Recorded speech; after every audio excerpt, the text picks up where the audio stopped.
Bismillahirrahmanirrahim. Assalamualaikum warahmatullahi wabarakatuh.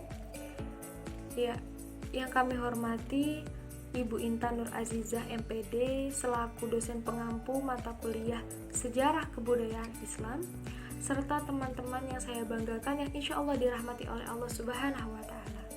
Di sini kami dari kelompok 11 ingin mempresentasikan materi yang akan kami bawakan yang berjudul Dialektika Islam dengan Budaya Penginyongan. Ya, yang pertama kita akan bahas tentang pengertian dialektika. Ya, pengertian dialektika itu sendiri menurut Kamus Besar Bahasa Indonesia atau KBBI, ya ini adalah suatu hal berbahasa dan bernalar dengan dialog sebagai cara untuk menyelidiki suatu masalah. Menurut Aristoteles, dialektika adalah menyelidiki argumentasi-argumentasi yang bertitik tolak dari hipotesa atau putusan yang tidak pasti kebenarannya.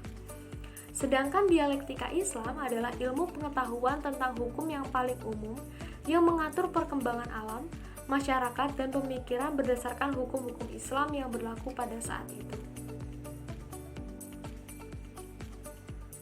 Nah, kemudian kita akan membahas tentang pengertian penginyongan.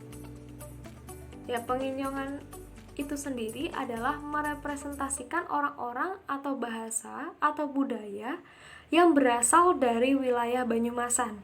Orang-orang Banyumasan yang berada di perantauan rajin membentuk paguyuban-paguyuban Banyumasan, dan kata penginyongan biasanya dipakai sebagai salah satu identitas paguyuban tersebut. Setelah kita membahas tentang pengertian dari dialektika, kemudian membahas tentang pengertian penginyongan, di sini kita akan membahas tentang dialektika Islam dengan budaya penginyongan. Pada prinsipnya, kebudayaan Banyumas merupakan bagian yang tidak terpisahkan dari kebudayaan Jawa, dan kehidupan religi agama tidak dapat dipisahkan dengan masyarakat Banyumas. Bahkan, kehidupan religi agama ini tidak dapat kita pisahkan dari kehidupan masyarakat Indonesia. Karena kehidupan religi merupakan unsur yang paling penting di dalam kehidupan manusia untuk membentuk jati diri si pemeluknya. Masyarakat di wilayah Kabupaten Banyumas secara mayoritas memeluk agama Islam, dan selebihnya beragama Kristen, Buddha, dan juga Hindu.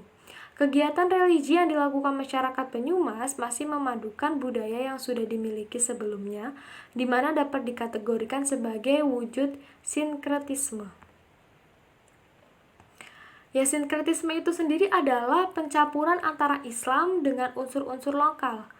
Hal ini sependapat dengan Ahimsa Putra, bahwa sinkretisme pada prinsipnya merupakan hasil yang dicapai dari proses untuk mengolah, menyatukan, mengkombinasikan, dan menyelaraskan dua sistem atau lebih yang berlainan atau bahkan berlawanan sehingga terbentuk sistem prinsip baru dan menjadikan perbedaan dengan prinsip sebelumnya.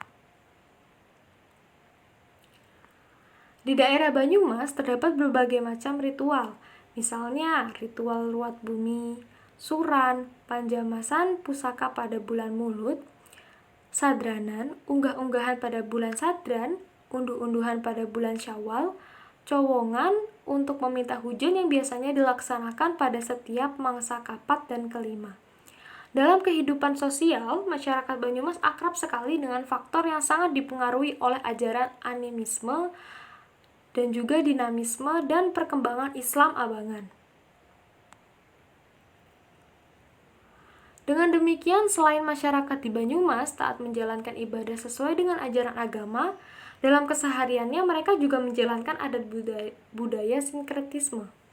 Kegiatan semacam ini bisa dilihat dari adanya kegiatan-kegiatan ritual seperti selamatan, resik, jabel, dan sebagainya.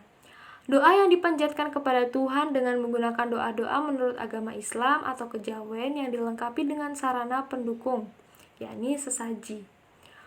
Doa-doa menurut agama Islam biasanya dengan menggunakan syair bahasa Arab, sedangkan kejawen biasanya menggunakan bahasa Jawa ataupun bahasa setempat. Ya. Kemudian kita akan membahas tentang contoh dialektika Islam dengan budaya penginyongan. Salah satu contoh dialektika Islam dengan budaya penginyongan ini adalah adanya komunitas Islam Blangkon yang hingga saat ini eksistensinya masih kuat di daerah Desa Pekuncen, Kecamatan Adipala, dan Kecamatan Kroya, Kabupaten Cilacap. Kabupaten Banyumas dan Kabupaten Cilacap merupakan dua kabupaten yang dulu adalah ekskradasi Denan Banyumas. Secara geografis, posisi Kecamatan Jitilawang, Kecamatan Adipala, dan Kecamatan Kroya merupakan daerah kecamatan yang jauh dari ibu kota Kabupaten Banyumas maupun Cilacap. Tokoh leluhur yang menjadi panutan dan tempat mereka meminta sesuatu adalah Kiai Bono Keling, yang makamnya menjadi sentral kegiatan selamatan yang biasanya dilaksanakan pada setiap Jum'ah Pon atau hari Jumat Pon, yang dilaksanakan tempat yang bernama Pasemuan. Mungkin sekian dari materi yang kami sampaikan, yakni materi dari kelompok 11 tentang dialektika Islam dengan budaya penginyongan. Apabila ada salah kata atau salah ucap dari kami sebagai pemateri, kami ucapkan kata maaf yang sebesar-besarnya. Akhirul kalam, wassalamualaikum warahmatullahi wabarakatuh.